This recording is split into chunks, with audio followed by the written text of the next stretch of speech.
Hello everyone and welcome back to Her Lie I Tried to Believe. Let's get back into this madness. The 7th week marked a change in this stupid routine of ours. By then, we were already no longer meeting at our workplace. Instead, we would simply meet directly at our hotel room, which means we could see each other at a more appropriate time than in the middle of the week, and I would no longer have to pay for her fees as well. And in this, I found a very shady I found very shady indeed. That was not English. Because the reason we only saw each other on Thursday was because she worked only on that particular day. But that doesn't make any sense, does it? How is she able to subsist for herself if she only works once a week? Sure, she may have another job somewhere, or more likely, she definitely must have. But every time I ask her, she simply denies it, and I won't go out of my way to get the answer out of her. I don't care enough for that to happen, but it's still nagging me somehow. I entered our room nonchalantly like I always did, and she was waiting for me on the couch in the far back of the room while looking at her phone, like she always did. "Oh, you brought us food. You're so diligent. Hope you didn't forget a fork this time around." She throws herself at the bags I was carrying with full of energy, like always. "Hey, this is my lunch, you idiot." "You say this, yet there's 2 bags. You're so not honest with yourself." Man, she's such a kid. "Your fork is in the..." Wait a minute. Huh? Where is it? She doesn't look my way. She's too engrossed in searching the content of the bag frantically with question marks hovering on top of her head. Or at least, that's what she's trying to make me think. I drop my keys and jacket on the floor right then and there. I look at her right arm forcefully. I took her right arm forcefully, enough so for her expression to contort in pain. With my right hand, I pushed her chin upward to better see the features of her face. "What is it? We're not even in bed yet. You're so naughty today," she says teasingly. "Shut up!" She stopped speaking instantly by my powerful words. I softly brushed around her left eye with my thumb. Her eye closed instinctively by my touch. Even if she applied makeup to hide it, it's still very much visible. "I don't remember having done this to you. Who did this?" It's nothing really. It doesn't hurt, see?" She pushes 2 of her fingers against the corner of her left black eye. Oh. And though her words say differently, she still looks in pain the moment she applies pressure on her skin. "Answer me!" She simply looks down, almost ashamed of herself. Instinctively, I try to put my hand on her waist to comfort her somehow, but the moment my hand touched her body, I see her slightly grimace. I take her shirt and lift it up without minding destroying the dang thing, and sure enough, there are dark marks all over her waist and belly. Marks that only a man could have done. "Answer me, god dang it! Who did this to you?" "Well..." She thinks carefully about her next words. "You know, sometimes clients can get out of hand, and..." "Which one?" I don't know him. It was the first time I saw him, and I don't remember his face." My grip on her only tightened up the more words she adds. "Isn't it your employer's job to make sure those things don't happen in the first place?" "Even if that's the case, it doesn't change the fact that I have a black eye, right? Please, let's just not talk about this, alright? I want to enjoy myself. I've literally been waiting for today all week." I didn't answer her, nor did I look her way. I was lost in thought. I didn't understand why I was so frustrated. It was uncontrollable. And I know I shouldn't act illogically, but doesn't mean you know something that you'll automatically apply it to your thought process. Frick! "Is this because you don't like this? I can try to apply more makeup if you want. I'm sure you won't notice when we'll have to have sex." I should let go of her. If I continue on adding pressure on her arm like that, it will probably swell up. Yet, come. "What? Are we leaving already? And what about the food?" "You can eat it in the car. Now come." "But it would be cold. And where are we going anyway?" Far from all of this. Really far from all of this. Pfft, these chapters are flying. Chapter 6. Toward the Unknown. How many chapters are in this game? It was on impulse. It had already been 2 hours since we left the hotel. I was driving in the middle of the night, not knowing still where this road was going to lead us. She had stopped talking and asking me questions for a while now, only looking through the window motionlessly. She still hasn't touched her food yet. She was mad, maybe? It was too dark for me to really see her expression from the angle of her face. Still, I was curious about her thoughts right now. She, who never showed her true color, what lies underneath her carefree and good-natured demeanor? Maybe something like me? But her silence was too good to be true. Soon, her mouth started moving again. You're really doing this, aren't you? Do you even know how the impact of this choice you're about to make? I don't care. Then why are you doing this, if you don't care? I'm doing this because I can't stand seeing you like this anymore. That's why. Don't you understand that this life of yours is not worth living? If this continues on like this, they're going to... To what? Kill me? Break me? Why should you care? Shouldn't you be rejoicing? After all, you hate me. Shut up. But it's the truth, isn't it? Shut up! I shouted at her. I didn't want to have this conversation. I didn't even know the answer myself. All I knew is that I needed to get as far away as possible. As soon as possible. Is this because you feel responsible? Is that it? Then I'm going to clear things out once and for all. This has nothing to do with you. It never had. This has always been my father's fault to begin with. This is not your responsibility. You understand? I'll be the one judging on that. They're the mafia, Tim, and I owe them a lot of money. If I disappear like this, they're going to pursue me and find me. And if at that time you're there with me, they're not going to let you off easily. They're going to... She stops talking. From the corner of my eye, I could see her tears rolling down her cheek uncontrollably, as if the thought of my death alone was enough to make her cry. What of it? I could see her powerful gaze on me the moment those words leave my mouth. Anger, something I've never seen throughout her features, no matter how I treated her, has now been triggered by those simple and trivial words. Don't you understand how dangerous this is? They're going to kill you. You have a girlfriend, don't you? And a job you work so hard to obtain? If you persist in trying to save me like this, you're going to throw away everything you've been trying to build your whole life. You can't sacrifice all this for something as stupid as... My foot slammed the brake pedal with all its might. The scream of the tires stretched out for a long 5 seconds until the car finally stopped completely. I then leaned on her, unlocked the door, and opened it in one single motion. If you don't like this, then get out. We're still close to a bus station. You could probably manage to return to the city before morning. I've made my decision, and I don't plan for you to understand it. Responsibility? Toward whom? You? Don't make me laugh. I'm doing this for myself, alright? She muttered one single word. Liar. Ha! How stupid can you be? I ain't freaking lying, you dumb biatch. A girlfriend, a job, a life? I have no interest for those freaking things. I always felt completely empty. All this freaking painful life of mine has always been one big reoccurring joke. No. I've been waiting for this kind of opportunity all of my life. It just so happens that it is tonight. Now, or you follow me and become my partner in crime, or you get the frick out and then return to the hell you probably call your life. She looks at me in the eyes. The same way she always does when we're having sex. She has no smile. She has no expression. She has no happiness. The purity with which she's always been looking at the world around her is nowhere to be found, as if it has always been a fleeting illusion. This is the real her. She doesn't shift her cold gaze from me while closing her door slowly. I waited for this my whole life, and there's no way I'm going to let it get away from me like this. Let's go. Those are her words, powerful, without any hesitation. I don't say anything back. I'm not able to. Her determination seems dangerous somehow, so I just unconsciously started driving again, as though this whole conversation never took place. I break eye contact with her to focus on the road. Is this maybe what they call eloping? It's exciting. The moment my eyes fall back on her, she has the most beautiful smile I've ever seen in the world.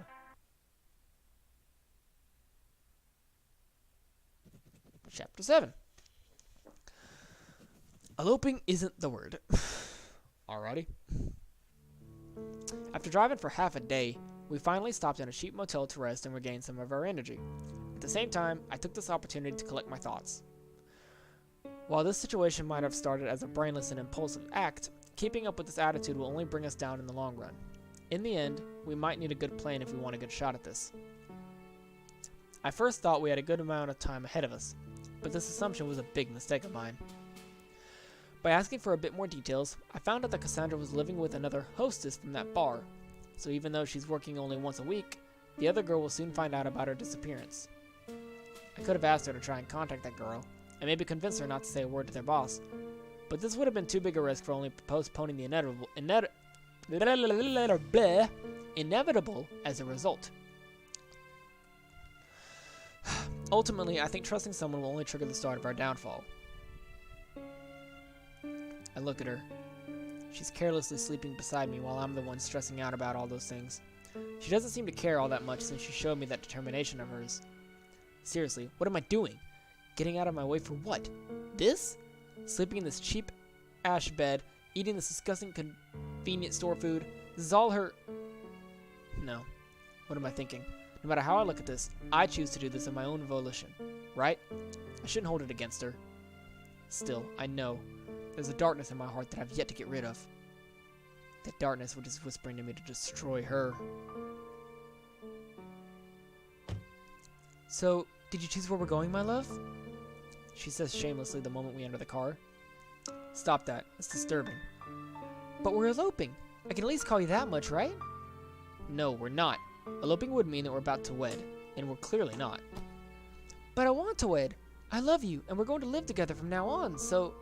She puts her head on my shoulder while smiling brightly. So what? There's no logic behind your words. Get off of me. I shake her off without any consideration for her feelings or even her well-being. Boo, you're no fun. She sticks out her tongue like a little kid before turning her attention toward the window, sulking. Man, she's a handful. I've decided our destination. I've thought about it for a long time, and what do you think of Las Vegas? She instantly looks back at me, sparkles in her eyes. So, does that mean we're really going to get married after all? I've always wanted to go to Las Vegas. Back off. I've decided this out of convenience for us, not for your little fantasy. Well, I knew how much you wanted to go there. She's talked about it more than once, so I might have taken that into account, but I'm not actually going to say that, am I? But I don't understand.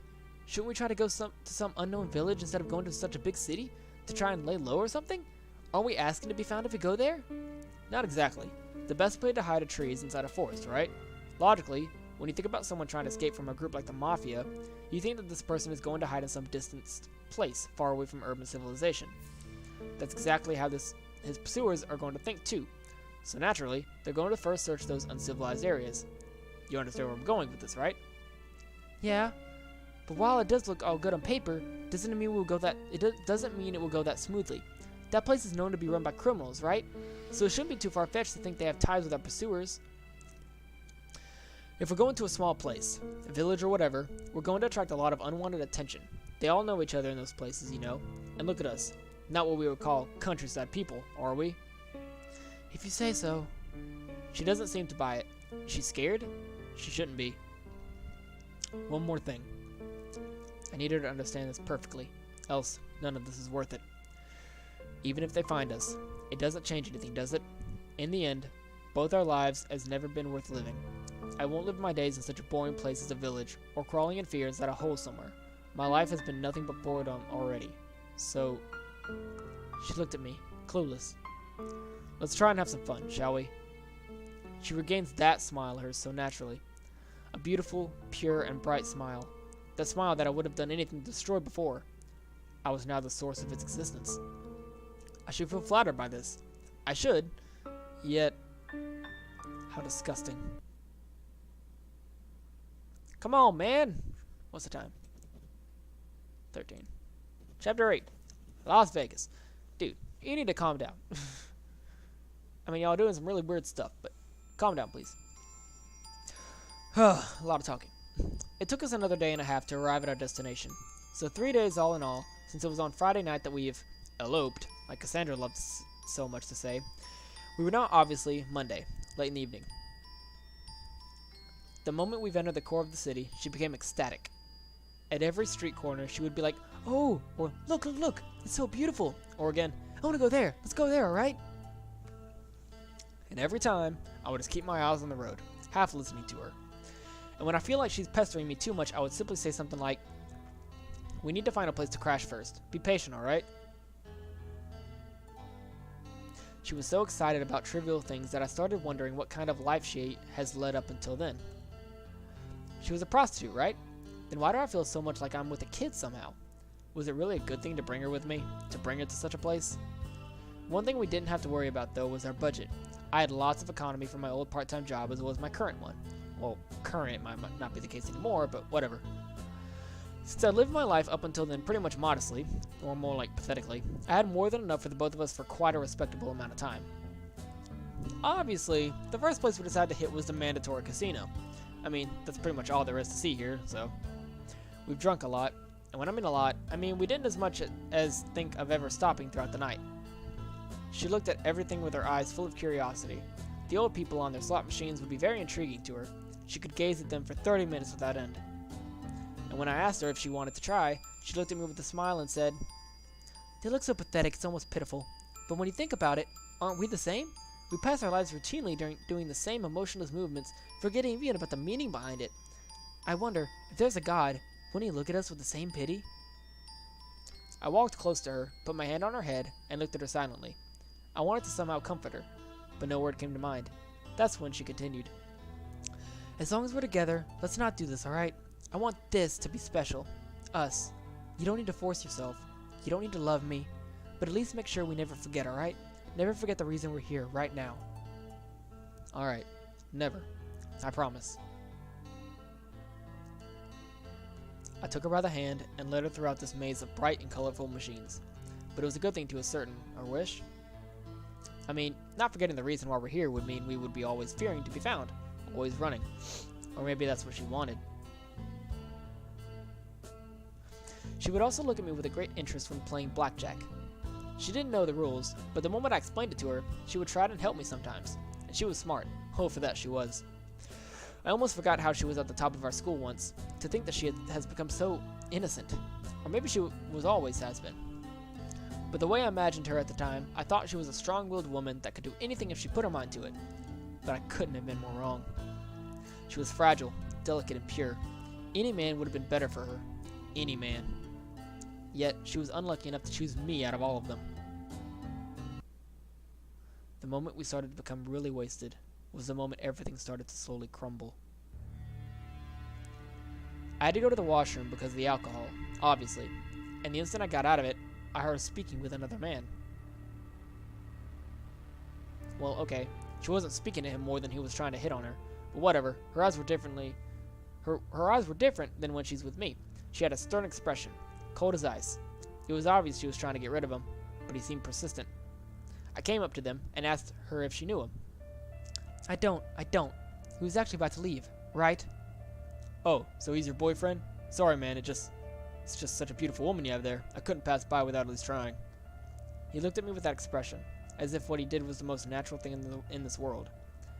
"What did he ask of you?" I asked her plainly. "Nothing." "Answer me!" I shouted, not minding the people around us. Obviously, most of them did turn around by my sudden outburst. She didn't want to answer, but knowing me, she finally looked down on the ground and said, "He asked me how much it was for the night." "You just treated her as a prostitute?" I'm sorry." He repeated back again. "But as I said, she's a very attractive girl, so leave." I said emotionlessly, and without waiting, I repeated the order again. I said leave. He replied to me, Okay, no need to be so cold, jeez. You're meant to be together. You're meant to be together, you two." "I wasn't talking to you. Cass, leave. Wait for me outside while I deal with this bitch." "What did you just say?" The man became visibly agitated the moment he understood my words. No. Tim, come with me. I don't want to be alone. I don't care how he treated me. Just come, alright? Let's stay together." I took a stance, no longer minding her presence next to me. She started to hugging me from behind, probably by fear of me jumping on the guy. "What are you doing? Stop, you idiot!" But before I could finish my sentence, I was hit in the face by the man in front of me. He probably took her action as an opportunity to hit me by surprise. I almost lost my balance, but was somehow able to keep my ground. If I stumbled right now, I would fall on her. A second hit came, and I had no other choice but to take it yet again. I fell on a knee. At that moment, she finally understood what was happening, and she decided to protect me from up front instead. "Leave him alone! Don't you see he's not in any position to fight?" The guy did stop by her words, but he did say something along the line of, Next time know with whom you were dealing with, punk," before leaving as though he had just conquered the world. I stayed close to the ground for some time while she kept on hugging me. I sensed rage welling up inside of me, and the only thing she thought to say was, "I'm sorry, baby. I'm so sorry." Her useless apologies only fueled my anger. I got up from the ground without looking at her and started walking toward the nearest bar. I wanted to be alone. I knew what would happen if she kept on following me, but sure enough, there was nowhere for her to go. I drank a couple of shots on my own. She was sitting next to me, but I ignored her. She didn't ask for a drink herself, nor did she start a conversation, but she kept on looking at me. I was the center of her whole world. That's how I felt at that very moment. After that, I went outside dejectedly. I was so drunk. I don't even know how I was able to walk so straight. That is, if I was really walking straight to begin with. It was night, maybe 2 or 3 in the morning. She was shivering somehow. She repeated that she was cold multiple times over. I didn't really understand how it was possible since it was relatively hot at that moment. I lit a cigarette and simply looked at one point in space without thinking much of anything. Until... Hold me. Please, I'm cold. She wanted me to hold her, ridiculously enough. Get lost. She was annoying. But I want to be close to you, please. She didn't change gears, even though I was so frigid toward her. She never did, but tonight it was even more than that. She outright showed her dependence to me. No. She approached me nonetheless. The moment her hands touched me, I pushed her hard to the ground. She fell on her butt, her face slightly contorted in pain. Others were looking at me. It seems like I was the bad guy tonight. I couldn't care less. I didn't feel anything. I looked at her emotionlessly. She staggered back to her feet, and when she did, she kept her smile on her face, only looking at me. She walked again toward me and said, "Again." She wanted to be pushed again. What the heck was her problem? Well, not that I really minded. When she touched me again, I pushed her in the same fashion I did before. She again stumbled up on the ground, got back on her feet, and walked up to me. I started laughing. How the heck was she so stupid? Doesn't she understand how mad I am right now? Do I even understand it myself? I pushed her. On the ground, she was laughing, like me, I guess. But this time, she had a harder time getting back up. People were eyeing us as though we were not part of their world. Another species entirely. You're such an airhead sometimes. My anger had totally dissipated thanks to her stupid act. I helped her back on her feet, and we entered the casino anew. She was happy. She had locked arms with me, and she was holding me so tight I had no other choice but to leave her to her own devices. We walked past a multitude of tables, all of which had different ways of carelessly losing your money. She took notice of one in particular. "I want to try this one. Give me 20. All right. I gave it to her happily, somewhat intrigued by her sudden desire to play a game. Since we've got here, she was always simply looking my way, happy to see me gamble with no interest in participating herself. She puts the chip the croupier gave to her on the number 0. Wait, you do know how that works, right? Yeah, what of it? You know you only have one chance out of 37 while playing like this. Sure. The roulette started turning and turning, and soon enough the little ball slowed down to stop inside one slot in particular. And sure enough, that slot wasn't the number she... Wait, what? Yay! I won, babe! How is this freaking possible? Yeah, I know. Less than 3% is still more than 0. Still. Wow. She'd won a little bit more than $700. She wanted to give it to me, but I didn't accept it. Even if she didn't necessarily work for it, it feels as though she used a lot of her unused luck to win it. She bought us 2 bottles of wine, and we finished the night at our hotel. She was on top of me. She looked at me with those passionate eyes of hers. She had a letter opener in her hands. It was lying around on the bedside table, I think. The moment she noticed it, she took it hastily as though she had just had a great idea. She then said, "I want to write my name on your body with this. Can I?" Oh, God. What? I said, "Sure." What? Carelessly, without ever breaking eye contact with her, I looked at her every movement with great interest. She applied pressure on my stomach with the edge of the thing, but it didn't do much good. Her name was there alright, but it would probably disappear in less than 5 minutes. She was too soft. Still, she was satisfied with the result. I wasn't. She looked at my stomach, contemplatively. I took that opportunity to grab the hand with which she had the letter opener and pushed it hard on my belly. "What are you—" "This is how you do it. If you want to appropriate me, do it properly." Appropriate you? I didn't reply to her. My eyes ran up to convey my thoughts. I don't want to hurt you. If you don't want to, then get off of me. She cried. Right then, she cried. But while doing so, she started carving her name on my body thoroughly. Because those weren't tears of sorrow. She was genuinely happy.